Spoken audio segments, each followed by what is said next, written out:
ତହର ବ୍ରହ୍ମାଣ୍ଡ ଜାଣନ୍ତି ଭଗତ ମାନଙ୍କ ପ୍ରାଣର ସଖା ଏହି ପରା ଗୋଧନ ରଖା କହି ଦୁଧ ସର ଲବଣୀ ଚଖା ଏହି ପରା ଗୋଧନ ରଖା ଜାଗି টাকা ଜାଗି টাকা ଜାଗି টাকা ଜାଗି টাকা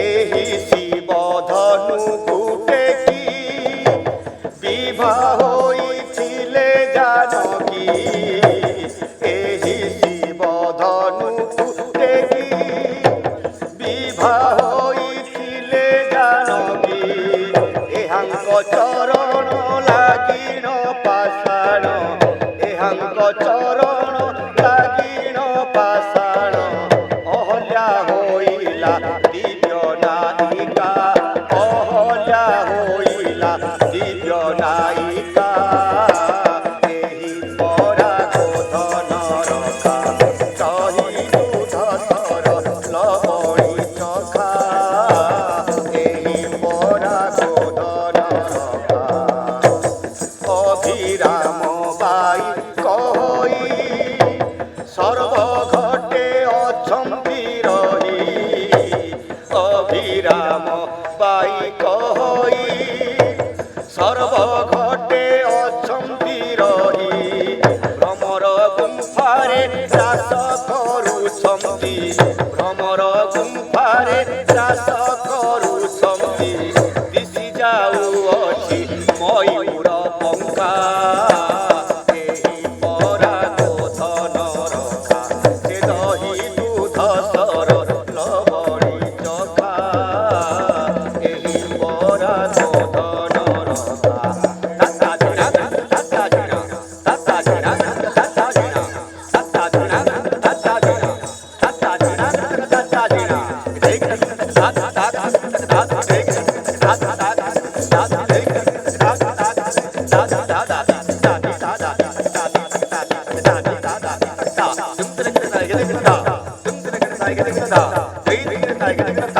ଗୋଟିପ ନୃତ୍ୟ ହେଉଛି ମହାପ୍ରଭୁ ଲିଙ୍ଗରାଜଙ୍କର ଅତି ପ୍ରିୟ ନୃତ୍ୟ।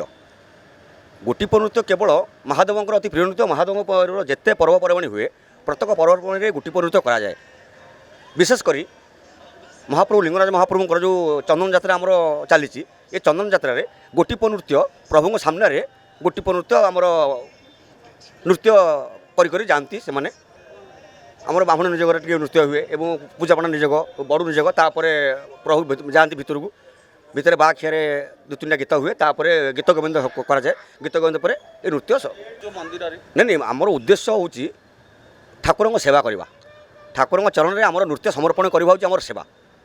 ପ୍ରଭୁଙ୍କର ଆଶୀର୍ବାଦ ଲାଭ କରିବା ଅତି ସୁନ୍ଦର ଲାଗୁଛି ଯାହାକି ଆମେ ଗୋଟିପ ନୃତ୍ୟ ପ୍ରଭୁଙ୍କ ଚରଣରେ ଆମେ ଅର୍ପଣ କରୁଛୁ ସେଇଟା ଆମର ମହାଭାଗ୍ୟ। ଗୋଟିପ ନୃତ୍ୟ ଆମେ ପ୍ରଭୁଙ୍କ ପାଖରେ କଲା ପରେ ଆମକୁ ବିଦେଶର ଅଫର ଆସେ। ପ୍ରଭୁଙ୍କ କୃପାରୁ ଆମେ ସାରା ବିଶ୍ୱ ମଧ୍ୟ ବୁଲୁଛୁ। ଆଚ୍ଛା ଇଏ କେତେ ବର୍ଷ ଧରି ଏ ସେବା ଆପଣ କରୁଛନ୍ତି ମହାପ୍ରଭୁଙ୍କ ପାଇଁ? ମହାପ୍ରଭୁ ଲିଙ୍ଗରାଜଙ୍କର କମ୍ ସେ କମ୍ 30 ବର୍ଷ ପରେ ହେଇଗଲାଣି ଆମେ ସେବା କରୁଛୁ। ଆଗକୁ ମଧ୍ୟ ଜାରି ରହିବ? ଆଗକୁ ମଧ୍ୟ ଜାରି ରହିବ।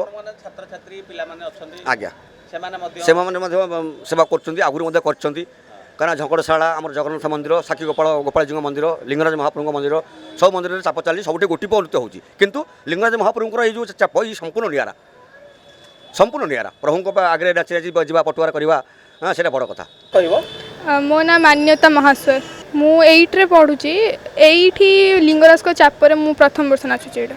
ଆଚ୍ଛା ଏ ବର୍ଷ ମହାପ୍ରଭୁ ଇଚ୍ଛା ପୂର୍ଣ୍ଣ କରିଛନ୍ତି ତାଙ୍କ ମାନେ ଚାପରେ ନାଚିବାର ସୁଯୋଗ ମିଳିଛି କେତେ ଭାଗ୍ୟବାନ ଆଉ ଆଗକୁ କ'ଣ ଲକ୍ଷ୍ୟ ରଖୁଛି? ଆଗକୁ ଏଇ ଲାଇନରେ ଆଗକୁ ଯିବାକୁ ଇଚ୍ଛା ଅଛି ଆଉ ଯାହା ଚାହିଁବେ ସେଇ ଲିଙ୍ଗରାଜ ନୃତ୍ୟ ବା ଓଡ଼ିଶୀ ନୃତ୍ୟ ବା ଗୋଟିପୁଅ ନୃତ୍ୟ କେତେ ବର୍ଷ ଧରି ଶିକ୍ଷା ଆଉ ଆଗାମୀ ଦିନରେ ଏ ଶିକ୍ଷାକୁ କେମିତି କ'ଣ ଆଗକୁ ନେବା ପାଇଁ ଚାହିଁବେ? ମୁଁ 5 ବର୍ଷ ହେଲା ଶିଖୁଛି ଆଉ ଚାହେଁ ଆଗକୁ ପୁରା ଲାଇଫ୍ ଲଙ୍ଗ ଶିଖିବା ପାଇଁ। ଜୟ ଜଗନ୍ନାଥ ଜୟ ଲିଙ୍ଗରାଜ। ମୋ ନାଁ ଲକ୍ଷ୍ମଣ ମହାପାତ୍ର। ଇଏ ଠାକୁରଙ୍କ ସେବା କରି ଆମର ବହୁତ ଭାଗ୍ୟର କଥା। ବହୁତ ଆମେ ଯାହା ଆମ ଗୁରୁମାନଙ୍କ ଶିଖିକି ପିଲାଦିନୁ ଶିଖିକି 5 ବର୍ଷ ଆରମ୍ଭ ହୁଏ 5-15-18 ବର୍ଷ ଭିତରେ ପିଲା ଯେ କାମ ସବୁ କରନ୍ତି ମାନେ ଓଡ଼ିଶୀ କିଏ କରନ୍ତି କିଏ କ'ଣ ବଜାନ୍ତି ସବୁ କରନ୍ତି।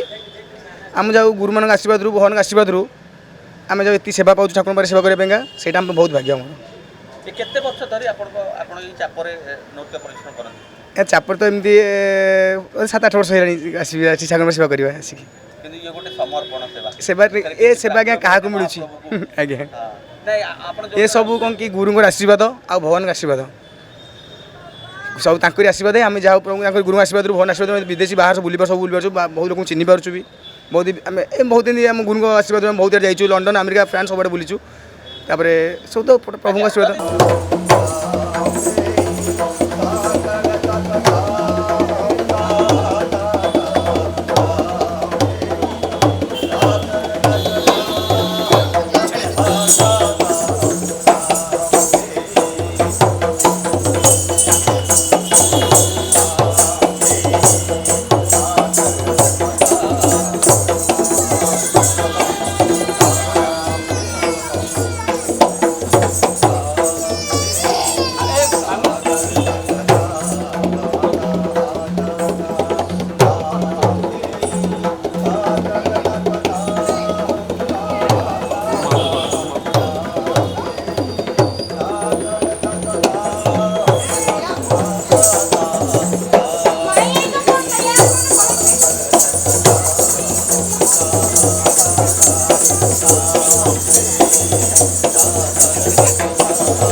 दर्शक बंधु जदि आम खबर भिडियोटी आपन को भल लगी थाए तेबे आम चैनल को सब्सक्राइब फॉलो एवं लाइक करबा पई बिल्कुल भी भूलंतु नहीं।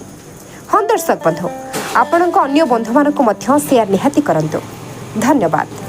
नमस्कार।